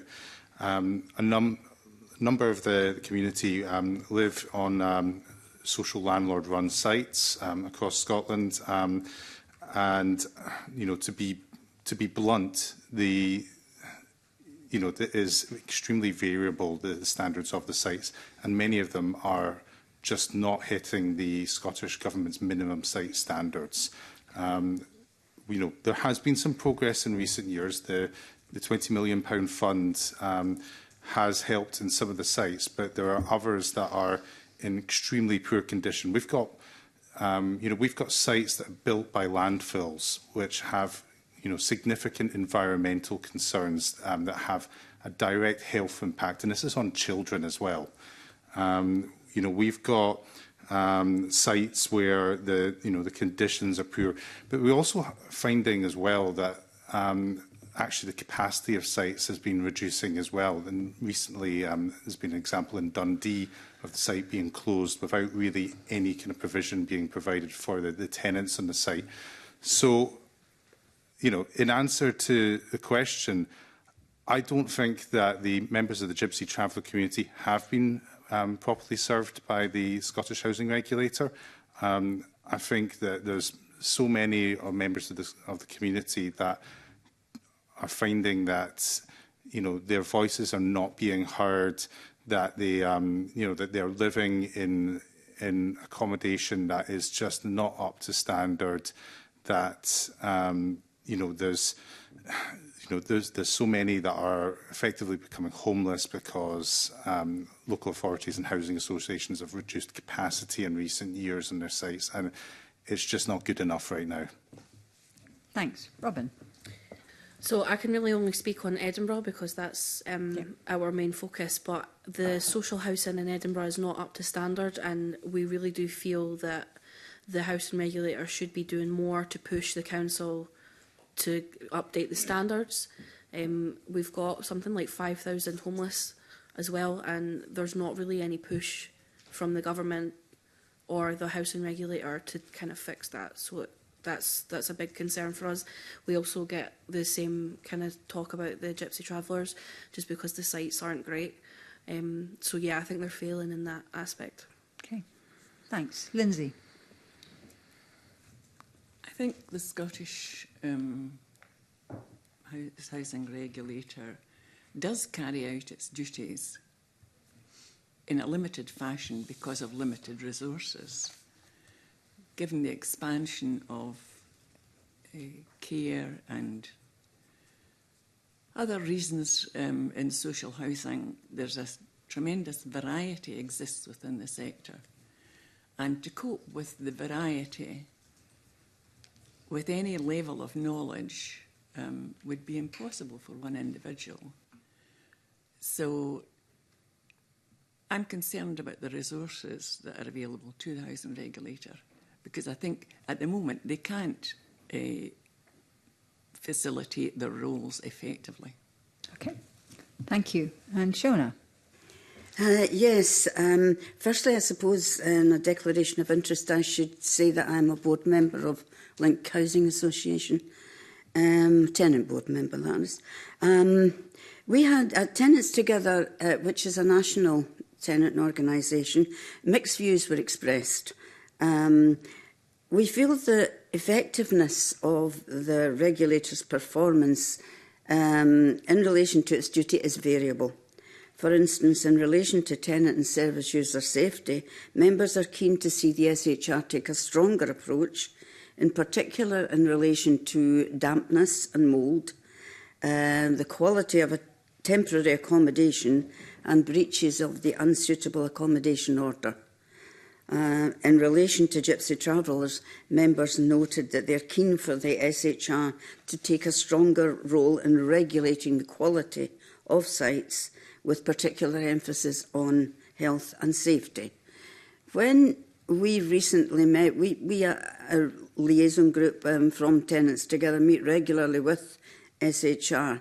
That was actually, did they have sufficient funding was one of the points we put to them when we spoke to them at the end of October, because we did have a concern that maybe in these strained financial times the funding was an issue. But they assured us that as far as they were concerned, they had sufficient funding to carry out their regulatory role. Thanks very much. I'm now going to bring in Willie Coffey, who's joining us online. Very much, Convener. Good morning. That tenants and homeless people and gypsy travellers and so on are fully aware and understand what the role of the regulator is. I mean, I think it would be unusual to see a procession of complaints going to the regulator from, say, homeless people or even gypsy travellers. So do you think we need to do something to close that gap a wee bit? I wonder if you could share your views with the committee, please. So I think the question was in general, we missed a little bit of it, so I'll just fill that in. So it was around the awareness and understanding of the SHR's role and functions. Who wants to start with that? James, and then I'll go to Robin. I think that's a really good point there, to be honest. The awareness levels, I think, from many members of the community that we work with are limited. I think if the SHR is to be effective, I think there needs to be a kind of more proactive approach there, in engaging with communities such as the Gypsy Traveller community. Fundamentally, we are very keen to ensure that members of the community know their rights. And I think it's probably a case of working with the community, working with other organisations that work within the community as well, would have a significant beneficial impact there. Okay, Robin. Yeah, so we have a really high illiteracy rate in Edinburgh, and it means that, like, even if you're advertising the SHR, which I don't really see much, people can't understand it. So I've actually brought something that we've been doing. We just started a comic book, just to kind of show what we do, and we really feel like being able to engage more with more people is really important. I think you're right in saying that not the average Joe would know to even go to the SHR. So I feel like there's a lot of gaps there that need to be filled. Okay, thanks. Shona or Lindsay, do you have anything to add? Well, again, on Gypsy Travellers, I couldn't be specific, but I would imagine there isn't a great knowledge. Certainly amongst ordinary tenants, there isn't great knowledge of the regulator either.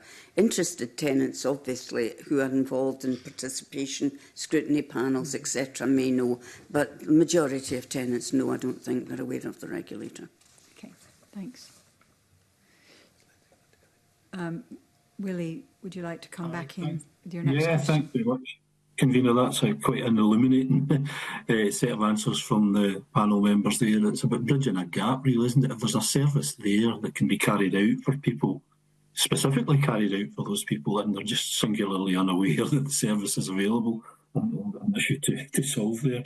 I wanted to ask as well about the panel. The regulator works with a panel about, and as we understand it, about 400 odd tenants and service users are participating. I'm just wondering if any homeless or former homeless people or even travellers are part of that, such a panel, to push into the panel their views and their experiences. Is that something that our panel today are aware of this, and is there any examples of the benefits of convening such a tenants panel actually bring? Anybody want to come back on the show now? I am a member of the tenants panel, but to be honest with you, it's a one-way system. There is a survey sent out every year asking about tenants, experiences in terms of their costs, their rent, their fuel bills, etc., etc. But it is a survey created by the SHR, sent out, and panel members send the replies back. It's not a two-way process. It's not a dialogue, a conversation. It is answering a survey. Come in on a supplementary there then. If it was a two-way system, what would you imagine would happen?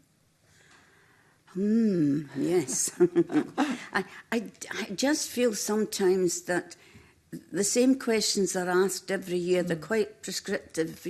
How are you coping with your ability to pay your rent, your ability to heat your home? These are all the questions that, of course, they're interesting, they're necessary, and it gives the SHR an idea of what's happening. But there's no means by which panel members can give their thoughts on other matters in relation to the SHR that they might wish to discuss. And again, who knows of this panel? Again, I would think it's probably tenants who are already engaged or involved in one way or another. So you want something that's a bit more of a dialogue setting? Well, it certainly would be better, I feel, yes. Anybody else got anything to add to that? James?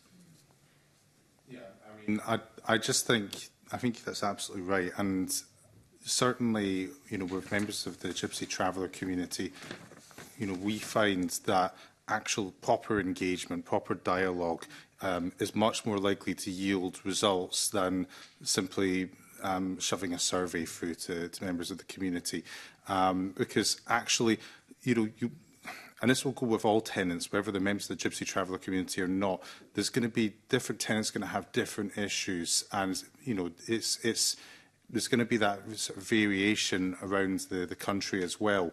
I don't think you can have a one-size-fits-all approach there, to be honest. Okay. Thanks very much. Willie, have you got anything more? Just briefly on that point there that Shona and James mentioned there, are you aware of any former homeless people, perhaps, or even Gypsy travellers that actually contribute to the panel, to the work of the panel, that have ever been part of the panel, to have their views pushed in and that to the point? It seems to be a huge omission, doesn't it, from the process that we're supposed to be delivering for people? I don't. That doesn't mean there aren't, but I'm not aware of. I'm not aware of it. Okay, James. Yeah. Okay, something to address. To work on. Yeah. Thank you, Convener. Okay, thanks, Willie. I'm now going to bring in Mark Griffin, who's also joining us online. Thanks, Convener. I've got a question first for James and then a broader question for the whole panel. James, your submission highlights issues about the adequacy of the regulator's role in relation to Gypsy travellers. Now, I know you touched on this in your response to the Convener's question, but I just wanted to give you the chance to say any more about that, if you would like, and maybe how you feel the situation could be improved. I think, thank you for the question there. And fundamentally, I could just tell you about some of the some of the kind of responses that we've got from the community.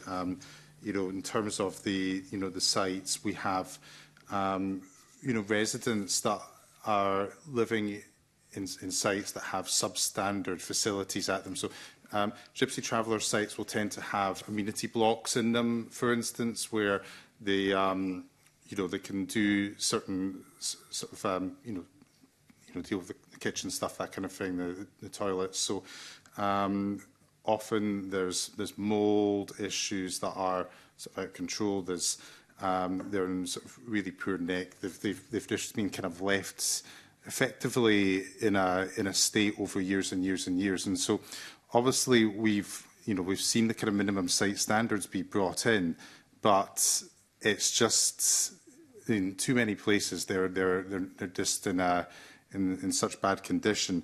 In terms of those kind of environmental issues that we've been doing some work on sites, there's issues with in the land sort of sites sort of built by landfills of sort of gases, that kind of thing, which we've actually found out about and are actually potentially quite hazardous to members of the community living on the sites.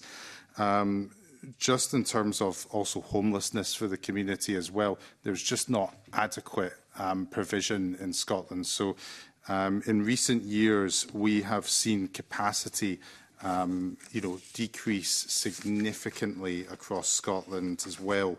And this is leading to, greater levels of homelessness for the community too, because fundamentally, it's not a case of, they can go and live in normal brick and mortar housing, for instance. This isn't culturally appropriate. This would be like saying to somebody who lives in brick and mortar housing, we want you to live in a caravan. Now,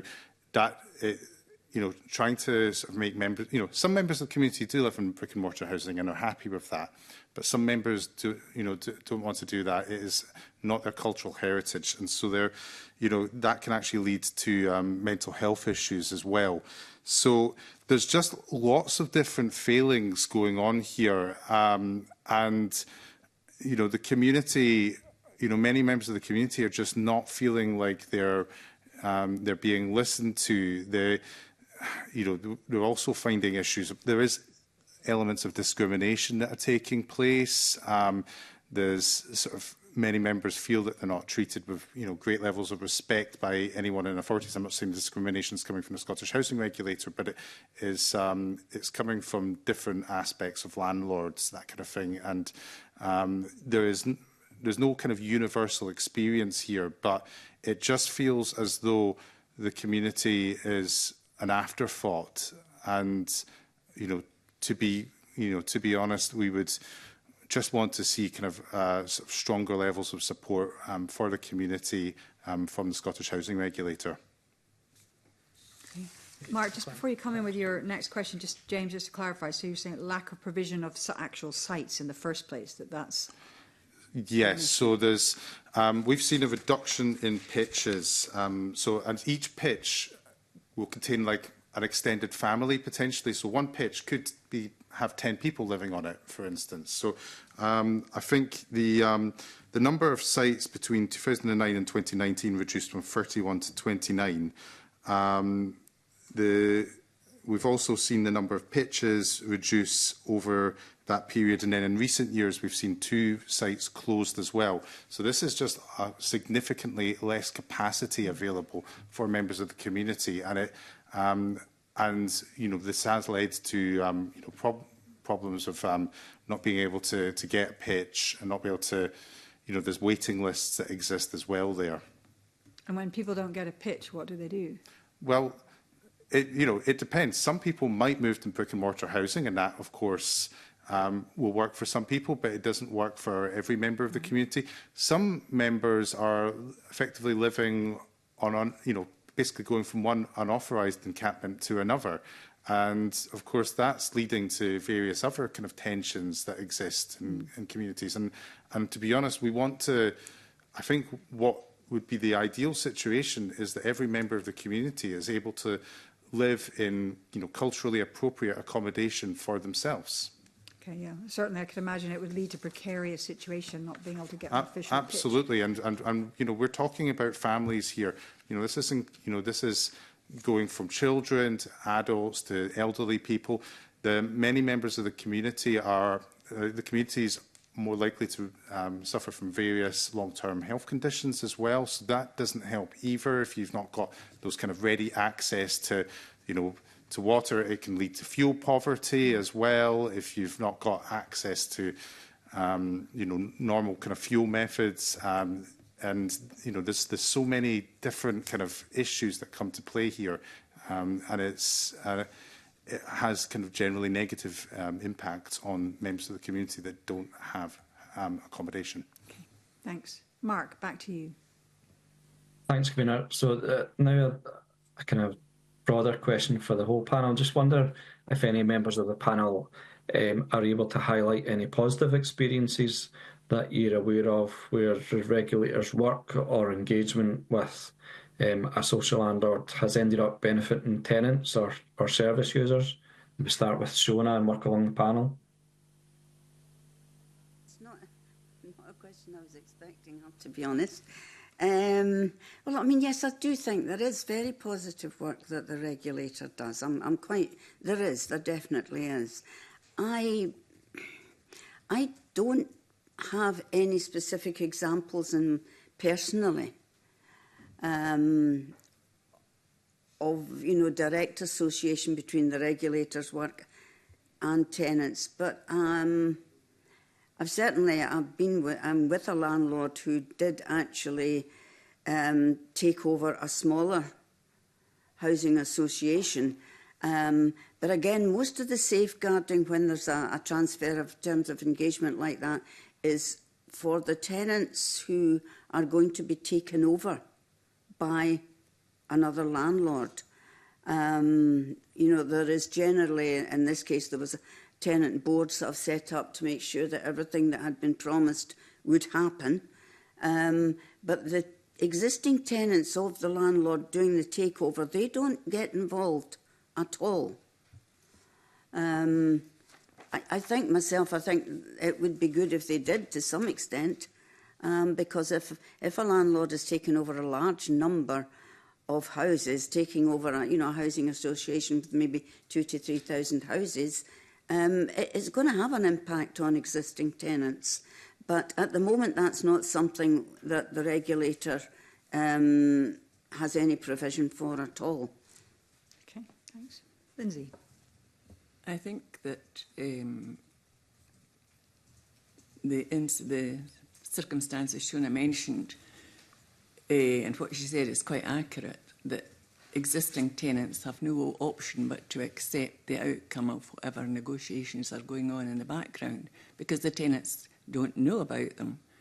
And the biggest problem that has been experienced as a result of that is that the existing tenants are having to pay with increased rent rises because the work that needs to be done to renovate and improve the properties that they took over, that has impacted on every tenant who has needed a repair in the time since the takeover. And some tenants are asking, well, they've got their own tenants board, why can't we have? Sauce for the goose is not sauce for the gander in this circumstance. Difficult to understand and difficult to rationalise to tenants that just looking at the pennies. Okay, thanks. Robin, any positive experiences from the SHR? Not personally. I haven't heard any stories from tenants or anything like that, but our convener, Betty Stone, probably has. I know that we really struggle with the City of Edinburgh Council to kind of get a bit more push. Obviously, the regulator regulates them. They come back with all the data, and if they're failing, they'll tell you where. But we don't see the benefits of that at all, really. It's taken over 6 years for us to get some cases where the stock condition survey is now actually coming into play, so that there can be capital investment done. And 6 years is just too long to have cold winters and mould and this, that and the next thing. So I can't honestly say that the housing regulator has done much to push the social landlord to do much. Okay, thanks. I'll go to James and I'll come back to you, Lindsay. Yeah, I think probably quite similar kind of experience, particularly with Robin there as well, for members of the community. I mean, to be honest, because there's a general lack of awareness from members of the community about what the regulator is doing, I think that it's very difficult to say that there's been any kind of real positive experiences. Obviously, we have seen some positive developments across Scotland in recent years on some sites where there's been work done to improve them. But, you know, the actual kind of direct influence of the regulator is very difficult to say for members of the community. Great, okay. Lindsay. Yes, the regulator isn't always able to act in the best interests of tenants on occasion because they don't have the authority, and that's within local authority. They cannot, or will not, but I'm not sure of that. I think it's more like they can't go in if there's a problem in a local authority and try and sort it out. So local authorities don't really have any incentive to adhere to the regulations. I know of one council who are blatantly ignoring the damp and mould to the detriment physically of their tenants. But the regulator's not doing anything about it. What can they do? Okay, thanks. Shona. Yes, I just would like to come in, not on the same sort of area that I was mentioning earlier, because that was a view and a feeling as a tenant. But certainly in Tenants Together, we have a liaison group of which I'm the coordinator. We meet regularly with the SHR and we have a very good relationship with them. And we do try, obviously, to bring tenants' views and their thoughts to the regulator. It's a good, open, friendly relationship. And I do think it's helpful for both sides. You know, for instance, we were aware of a lack of a sort of great reduction in tenant participation since COVID. So we asked the regulator and went on and on about it until they agreed to do a thematic on tenant participation. Because with a lack of tenant participation, then you're in danger of people not being able to have what the 2010 Housing Act says they should have. You know, if their landlord's not providing them with the, you know, the means to have decent tenant participation, then that, you know, that law is not being adhered to. So I just wanted to add that into the. Thank you very much. Okay. Mark, are you complete? Yeah, Okay. that's me. Great. Thank you, Commissioner. Thank you. I'm now going to bring in Alexander Stewart. Thank you and good morning. Can I ask about the regularity framework? Because we've had some suggestions that the adequacy of that framework is suggested it's very and the focus on self-assessment, and that can be perceived as bureaucratic and could also lead to some manipulation. It would be good to see if you have any views on that.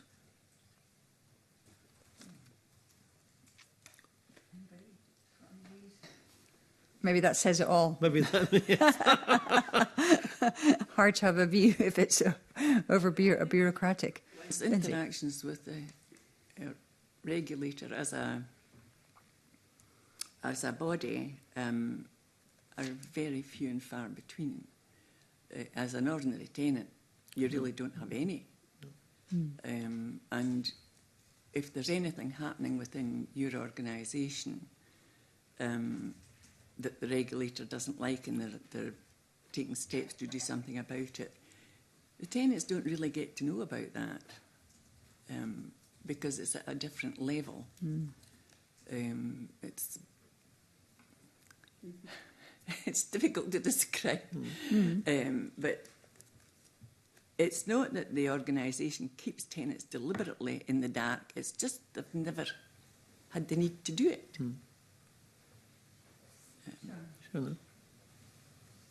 Was that? Did you? Yeah, because they... Yeah, no, sure.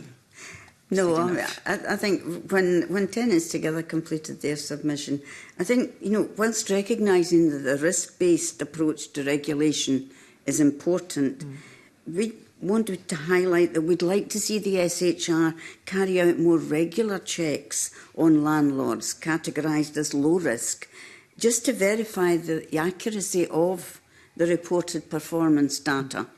Because, again, that can be interpreted by different landlords in different ways.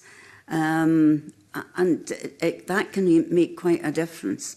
So I think, we would like to see them getting out and about a bit more, definitely. Because as I said, there are concerns that it could lead to some form of manipulation in some respects, because you've already identified, Lindsay, that you're not in the circle all of the time, and that is an element of the process. But at the same time, if you were included, you would be able to have a view on some of that. And I think that's important, that you have that opportunity to understand and be, consulted or even given the chance to make some comment on what might be the case. So I think it is something that maybe needs to be looked at. As a general tenant, you don't. I mean, obviously, as a board member, I do, but then that's... I mean, I'm only the only tenant on, or two tenants on the Link Housing Board just now, so that's not a general thing, obviously. Yes. No, okay. Anybody else want to comment on this? And my second question is what we maybe discussed earlier, if you heard some of the panel, was about the statutory powers of intervention that have and can take place.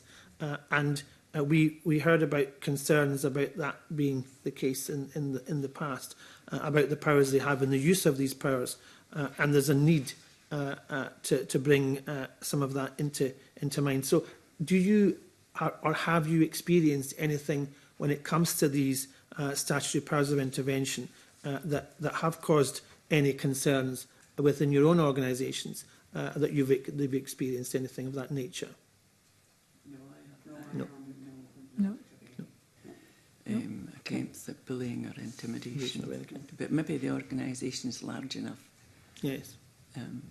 To stand against the regulator, given the opportunity. Well, it's good that we don't have a comeback from yourselves today, in some respects, but that maybe also opens up other questions for us, convener, for the future. So thank you for that. Yep. Thanks, Alexander. I'm now going to bring in Emma Roddick, who's joining us online, and she has a couple of questions. Emma. Thank you, Convener. The committee's received some evidence about the reduction in the number of community-based housing associations in Scotland, with some suggesting that the regulator's been instrumental in that change. The regulator's denied this, arguing that it regulates individual landlords and has no remit to effect sectoral change or restructuring or consolidation. I wonder what the panel's views are on this matter, and is there a need to strengthen protections for community-controlled housing in Scotland? Anybody got any thoughts on that? I think this is quite a difficult area. I think this particular one. I mean, I don't have specific personal knowledge, but I suppose I'm just thinking that over the last few years, we've had difficulties in terms of dampness and mould and rack in some cases, and I think the regulator has found, rightly or wrongly, that financial governance in a smaller housing organisation is maybe not as strong as it kind of needs to be for the association to be able to take care of emergency situations like this and stock condition matters, that they don't really maybe have the provision or the forward thinking to have enough money aside to deal with these circumstances. And I think that might well lead to the possibility of smaller organisations becoming fewer, and there being the possibility of, if you group together, then you will be more, your governance will be stronger, your financial background and etc. will be stronger. Because, and even in matters gas servicing, electrical safety checks, these are all a great cost to housing associations, especially small ones. But they are absolutely the legislative requirement, and also keeping stock maintained to a good level is also a legislative requirement. So I can understand that possibly some smaller organisations are finding it difficult to cope with all that, and perhaps feel the need to go to be part of a bigger organisation. But I'm not aware of the regulator pushing it. I would think if they did, it would be for the sort of best interests of the tenant in terms of the sort of governance and financial prudence. Okay. Thanks very much. Emma, do you want to come in with your final question? Thank you. Yes, I just wonder if anyone has any other comments to make about any aspects of the regulator's functions or how it carries out those functions that might help it to meet statutory objectives. Oh, sorry. Lindsay, I think come on. in some respects, the SHR carry out their duties remarkably well, in as far as landlord performance information is available on the net. If people are interested in looking for it, they find fantastic amount of information about what the regulator has done on the businesses involved, and the outcome of these investigations is there for all to see. So from that point of view, they're excellent, 10 out of 10.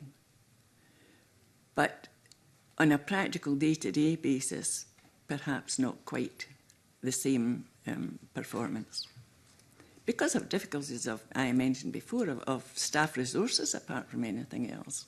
I think the amount of companies and organisations that they're dealing with, and they're a relatively small body. So maybe they need a bit of help. Okay, thanks, James, and then Shona. Well, I've been involved, sorry. All right, Shona. Oh, I'm very sorry, James, carry on. Oh, it's okay, you go first. No, go, fine. Sorry, James. Okay, no worries. Thank you. I think, ideally what we would just really like to see is more engagement with the communities that we're supporting, from our perspective, the Gypsy Traveller community.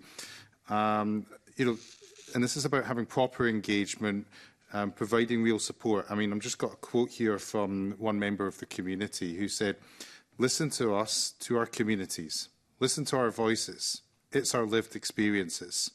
But don't just listen. Act on what we say, not just ticking boxes that you've listened."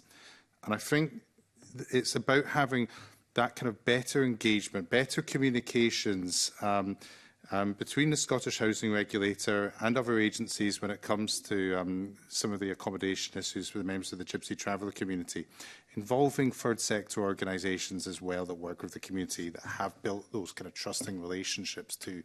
So, because actually, I think ideally if the Scottish Housing Regulator could look at helping to build that level of trust there, I think that would have that. I think that could go a long way. Thanks. Shona. Yes, there is that feeling sometimes that, the regulator's there and everyone's over here, all the tenants are over here. Is there a way around that? I'm not sure, but I mean, more engagement is always going to be a good thing, absolutely. I mean, I know I've been to conferences recently, and again, the conferences tend to be tenants who are already engaged. But if the regulator's there and he's doing a workshop, I mean, it's fully booked. And people have plenty of good questions, and they're really interested. They're very knowledgeable. They want to know and speak with the regulator. So clearly, if more people knew, I think that would be terrific, and more communication simply between the regulator and tenants. But also, I think, I mean, this morning highlighted to me that I think the regulator does need to be, who regulates the regulator, if you like, or who scrutinised. I mean, I was a bit taken by surprise, I guess, this morning, and I certainly feel from what I heard this morning that they cannot just be out there doing their own thing. They have to be scrutinised too. Okay. Very much. Thanks very much for that. I'm just going to, I hope this doesn't feel like it's putting you on the spot, Robin, but earlier in the session you held up a book, a comic book. Is that what it was? Could you just talk us through a little bit about the point and the purpose of that? Because I think that's quite interesting. Again, like I said, there's a really high illiteracy rate in Edinburgh, so we are trying to find different ways to communicate with people, to let them know that their rights for housing, and one of the ways that we've done it is designing this comic book, so there's little text. There you go. Brilliant. There's little text in it, just wee bits, but you can see mostly the story through the figures. There's contact information on it, and we've got 2 members of staff who are more than happy to help sort your own business out, or start a residents association or a tenants group or whatever. We find that tenant participation in the way that we're doing it is actually really good. We'll be making videos, we're doing things online and stuff, and I think that the SHR is really, they're lacking in that. Like, not regular tenants don't know. That's the thing. So do they know their rights? Do they know that they shouldn't have mould in their houses, and that their landlord should be kept accountable to that? I don't think they do. I think that it's very much like, well, it's the devil that I know. At least I know I've got a roof over my head, rather than I'm going to complain to the council or the landlord or whoever it is. I think that what's been said today about them doing an all right job, but they need better resources, is true. But I also feel like they do a good job in the collecting the data and stuff, but actually putting the work in on the ground to push landlords to make change for tenants when they're paying for services that they're not getting is lacking. Thanks. I mean, I think the book that you held up is a very interesting. There's clearly a need for that, and we're I think earlier today and in this session, where there's a bit of theme around communication and how people understand their rights, the tenants understand their rights. So maybe there's something there that we need to be looking at. James, I'll bring you in, and then I think we're going to close. I just want to comment. I actually think that is absolutely excellent. That comic there, it's a really good piece of work there. We like to look at different ways of communication as well. There's some members of the community we work have lower literacy rates as well. So things like audio-visual resources as well. And I think actually looking at these different mediums here could go a long way. So, I mean, that looks like an excellent piece of work there. I'm really impressed. Yeah, great. Thank you very much for that, and thanks so much for bringing that in. Okay, Shona, final word. I mean, I think that is brilliant, and much more visual communication, short, snappy stuff would be really good, rather than the regulator being this distant body with wordy documents. Right. Lots of thick, heavy paragraphs that you can't fathom. I agree. Sometimes committee papers feel like that a bit. But even though Spice works really hard, and the clerks, to make sure that we've got clear information. But I know how it can be. And diagrams can be very helpful as well, can't they? Well, thanks so much for joining us this morning. That concludes our questions. It's been really helpful to have your perspectives this morning.